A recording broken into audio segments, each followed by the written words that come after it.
The most powerful solar storm in the last 2 decades recently hit Earth, creating stunning displays of auroras. Auroras are often thought of as green, but when they are especially energetic, they can light up the sky with huge red glows. These solar emissions led to severe geomagnetic storms, ranked at the highest intensity level of G5, marking the most intense storms. The recent solar storms have affected technology in space and on Earth. The storms also disrupted power grids, GPS systems, and high-frequency communications in certain areas. The solar maximum, a period of peak solar activity in the Sun's 11-year cycle, might arrive earlier than anticipated. As the Sun's magnetic field flips, we can expect more geomagnetic storms in the coming months. While these storms could provide more spectacular displays of auroras, they could further disrupt radio communications and electrical infrastructure.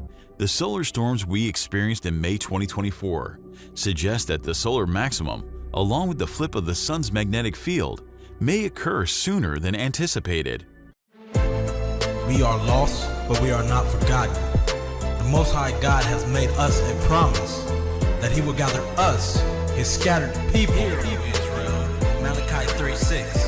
For I am the Lord, I change not. The Lord our God is one. So we will stay awake and we will watch until Israel's restored.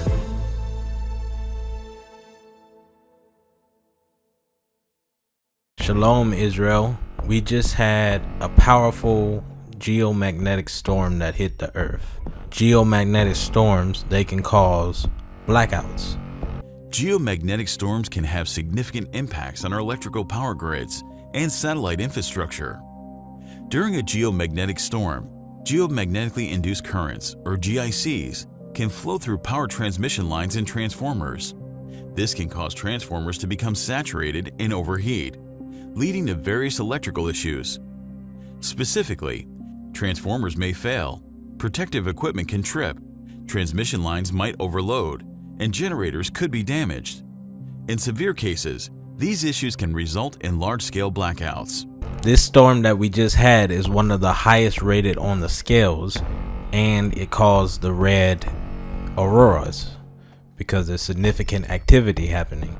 And then the question is, how much more can our Earth's magnetic sphere take as it's weakening before we get a global blackout? Before your devices stop working, before your vehicles stop working. So it's a lot that it can affect. And not only did we just get hit with a powerful storm, it's expected for these storms to return within the next few days. So between now and the 25th, you should expect it. And they are anticipating that these storms are going to be greater and more powerful than the previous one. Flares are ranked by their strength.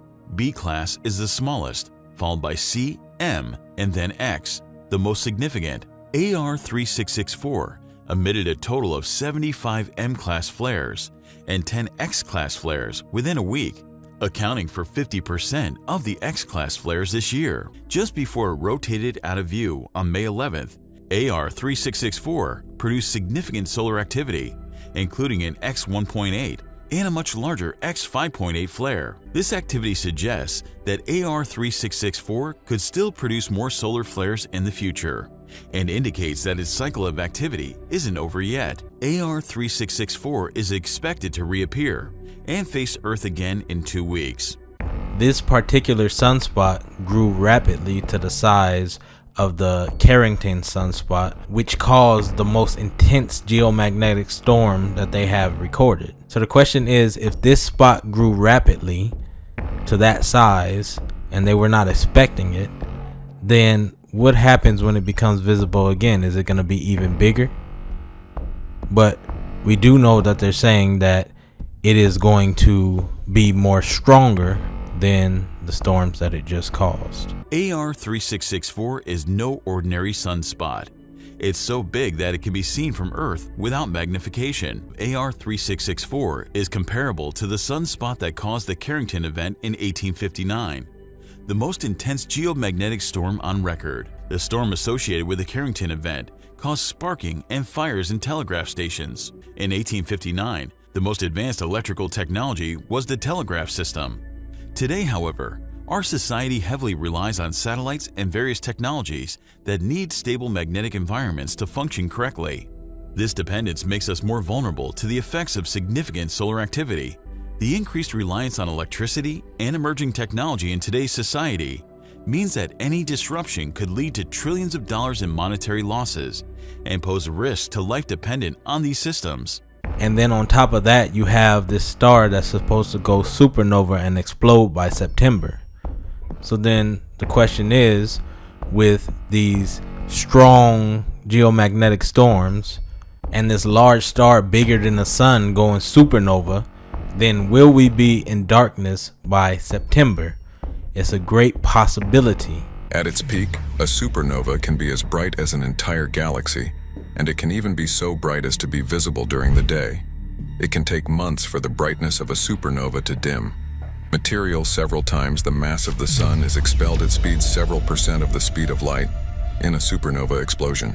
They are saying that you should be able to see this explosion in the sky, the light from it. And if you're able to see it, then it's not far-fetched to believe that you're going to be able to feel it as well, the effects that it has on the planet. So take your precautions and go ahead and prepare and stock up on food and water and whatever you need. But take the biggest precaution and preparation and make sure you're right with the Most High God of Israel, following his laws, commands, and statutes, because that is the best insurance policy. Shalom.